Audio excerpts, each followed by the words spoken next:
আসসালামু আলাইকুম, ওয়েলকাম করছি রিয়াসাদ আজিম। ভিন্ন ধর্ম মতাদর্শী যারা শুনছেন সবার প্রতি আন্তরিক কৃতজ্ঞতা। What a match here in Saint Vincent Ernest Valley স্টেডিয়ামে। নেপাল যেন কাঁপিয়ে দিল। নেপালে ভূমিকম্প হয় না প্রায় প্রায়, নেপাল যেন আজকে সেই ভূমিকম্পে কাঁপিয়ে দিয়েছে পুরো ক্রিকেট বিশ্বকে। সাউথ আফ্রিকাকে খানিকটা বাংলাদেশের টপ 8-এ খেলার যে স্বপ্ন, যেটার পথে বাংলাদেশ খুব ভালোভাবে এগিয়ে রয়েছে, সেই স্বপ্নের জায়গাটাকেও। সবচেয়ে গুরুত্বপূর্ণ ব্যাপার যেটা হয়ে উঠেছে সেটা হচ্ছে এত এক্সাইটিং ম্যাচ এবারের বিশ্বকাপে যারা সকাল থেকে খেলাটা দেখার চেষ্টা করেছেন বা দেখেছেন, হয়েছে কিনা সো ফার টু মি, আমি যেহেতু কাভার করছি, এতটা এক্সাইটিং ম্যাচ হয় নাই। যদিও ম্যাচটা শেষ পর্যন্ত সুপার ওভারে গড়ায় নাই, তবুও এই ম্যাচে যে ঘটনাগুলো ঘটেছে, যেভাবে সহযোগী একটা দেশ আইসিসির, তারা সাউথ আফ্রিকার মতো একটা দলকে 115 রানের মধ্যে আটকে রেখেছে, শেষ পর্যন্ত 7 উইকেটে 114 করেছে।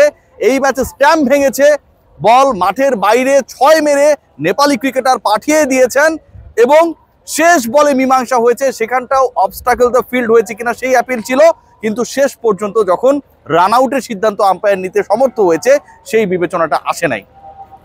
অসাধারণ cricket display here in by Nepal. দক্ষিণ আফ্রিকা যেই দলটা বিশ্বকাপ আইসিসি ইভেন্ট এলেই চোখ করে, দক্ষিণ আফ্রিকা মানেই হচ্ছে তারা এমন কিছু অভাবনীয় ঘটনা ঘটিয়ে দেবে, যেটার ফলে আপনাকে মানে দক্ষিণ আফ্রিকার সাপোর্টার যদি আপনি হয়ে থাকেন, কথা শুনতে হবে, ভুক্তভোগী হতে হবে। সেই জিনিসটা আজকে যেন করেছে সাউথ আফ্রিকান টিম।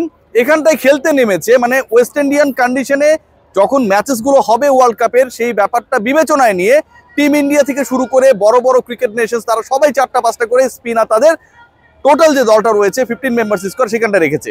কিন্তু এখানটায় স্বীকৃত একজন স্পিনারকে নিয়ে মাঠে নেমেছে সেন্ট ভিনসেন্টের আর্নেস্ট ভ্যালি স্টেডিয়ামে দক্ষিণ আফ্রিকা। সেই শামসি, তিনি আসলে ব্রেক থ্রু দিয়েছেন 2 দফায়। শেষের আগের ওভারে তিনি ব্রেক থ্রু দিয়েছেন 1 ওভারে 2টা উইকেট নিয়ে।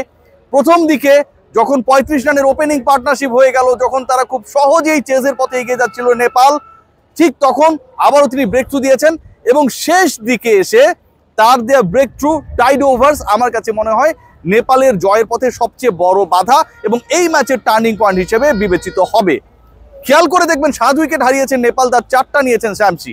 এবং শেষ দিকে যখন তারা মোটামুটি একটা কনফিডেন্স নিয়ে এগিয়ে যাচ্ছিল, ঠিক সেই সময়টাতেও 85 রান পর্যন্ত 2 উইকেট থাকা দলটা 100 রানের মধ্যে 6 উইকেটে পরিণত হয়। এই যে 4টা উইকেটের পতন, তার 2টা নিয়েছেন শামসি, আমার কাছে মনে হয় পুরো ম্যাচের ভাগ্য গড়ে দেওয়ার ক্ষেত্রে বড় রোল প্লে করেছে।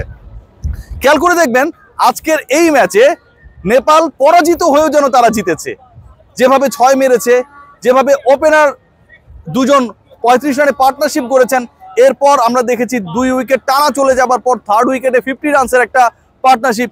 সবকিছু মিলে তারা যেন জয়ের মন্ত্রেই অনেক বেশি উজ্জীবিত ছিল, কিন্তু শেষ পর্যন্ত এক্সপেরিয়েন্সের কাছে হেরে গেল পাহাড়ের দেশ, হিমালয়ের দেশ এভারেস্টকে। আজকে যে 11 জন নেপালি ক্রিকেটার নতুন করে জয় করার জন্য সেন্ট ভিনসেন্টে মুখোমুখি হয়েছিলেন দক্ষিণ আফ্রিকার, সেই তারা। বাট নেপালের এই পারফরমেন্সটা আমার কাছে মনে হয় এবারের ওয়ার্ল্ড কাপে এই দলটাকে নিয়ে অন্য দলের ক্ষেত্রে একটা সমীহ তৈরি করবে, নেপালের ক্রিকেটকে এগিয়ে নেবার ক্ষেত্রে একটা বিগ রোল প্লে করবে। একটা ব্যাপারই বলবো, দক্ষিণ Africa they are quite lucky.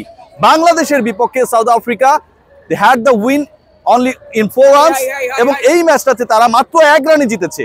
শেষ পর্যন্ত সুপার ওভারেও চলে যেতে পারতো। কেন আসলে নন স্ট্রাইকিং প্রান্তের পপিং ক্রিজ ক্রস করতে পারলেন না? যেই ব্যাটার 2টা বল টানা নষ্ট করলেন তিনি, সেটা একটা বড় প্রশ্ন। এক্সাইটমেন্টগুলো যেভাবে তৈরি হয়েছিল, যখন দরকার ছিল 8 বলে 6, তখন 6 মেরে সেটাকে 7 বলে 10-এর ইকুয়েশনে নিয়ে এলো।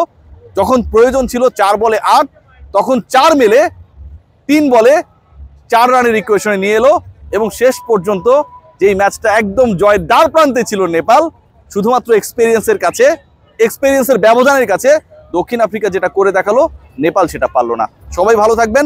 বাংলাদেশের জন্য পরবর্তী ম্যাচে প্রতিপক্ষ নেপালের এগেইনস্টে শুভকামনা।